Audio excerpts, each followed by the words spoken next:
नमस्कार दोस्तों, आज की कहानी एक धार्मिक कहानी है। कैसे हुआ माता गंगा का जन्म। जब भगवान विष्णु ने आकाश की तरफ अपना दूसरा कदम रखा था, विष्णु के 3 कदम राजा बलि की कथा के अनुसार, तब खुद ब्रह्मा जी ने उनके पांव धुलवाए थे और उनका सारा जल एक कमंडल में इकट्ठा किया था। इसी जल को गंगा नदी के नाम से जाना जाता है। यही वजह है गंगा को ब्रह्मा की पुत्री भी कहा जाता है। वो कमंडल इतना बड़ा था कि उसमें इकट्ठा किया हुआ जल एक नदी जितना विशाल था। इस तरह से गंगा नदी का जन्म हुआ। गंगा अवतरण की पौराणिक कथा के अनुसार एक बार महाराज सगर ने व्यापक यज्ञ किया।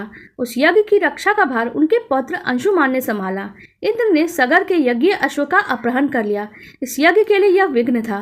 परिणाम स्वरूप अंशुमान ने सगर की 60,000 प्रजा लेकर अश्व को खोजना शुरू कर दिया। सारा भूमंडल खोज लिया पर अश्व नहीं मिला। फिर अश्व को पाताल लोक में खोजने के लिए पृथ्वी को खोदा गया। खुदाई पे उन्होंने देखा साक्षात भगवान महर्षि कपिल के रूप में तपस्या कर रहे हैं। उन्हीं के पास महाराज सगर का अश्व घास चर रहा है। प्रजा उन्हें देखकर चोल चोल चिल्लाने लगी। महर्षि कपिल की समाधि टूट गई।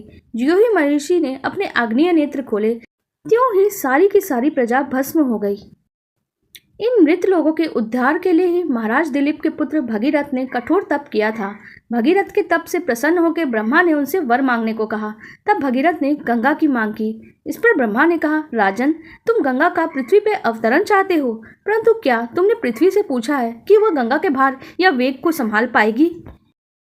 मेरा विचार यह है कि गंगा के वेग को संभालने की शक्ति केवल भगवान शंकर में है। इसलिए यह उचित होगा कि गंगा का भार और वेग संभालने के लिए भगवान शिव का अनुग्रह प्राप्त कर लिया जाए। महाराज भगीरथ ने वैसा ही किया। उनकी कठोर तपस्या से प्रसन्न होकर ब्रह्मा जी ने गंगा की धारा को अपने कमंडल से छोड़ा। तब भगवान शिव ने गंगा की धारा को अपनी जटाओं में समेटकर जटाएं बांध ली। इसका परिणाम यह हुआ कि गंगा को जटाओं से बाहर निकलने का पथ नहीं मिल सका। अब महाराज भगीरथ को और भी अधिक चिंता हुई। उन्होंने एक बार फिर भगवान शिव की आराधना में घोर तप शुरू किया। तब कहीं भगवान शिव ने गंगा की धारा को मुक्त करने का वरदान दिया।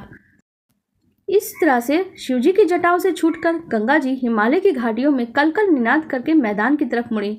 इस प्रकार भगीरथ पृथ्वी पर गंगा का वरण करके बड़े भाग्यशाली हुए। उन्होंने जनमानस को अपने पुण्य से उपकृत कर दिया। युगों युगों तक बहने वाली गंगा की धारा महाराज भगीरथ की कष्टमयी साधना की गाथा कहती है। गंगा प्राणी मात्र को जीवन दान ही नहीं देती, मुक्ति भी देती है। इसी कारण भारत और विदेशों तक में गाई जाती है। नमो गंगे, ओम नमः शिवाय, हर हर महादेव।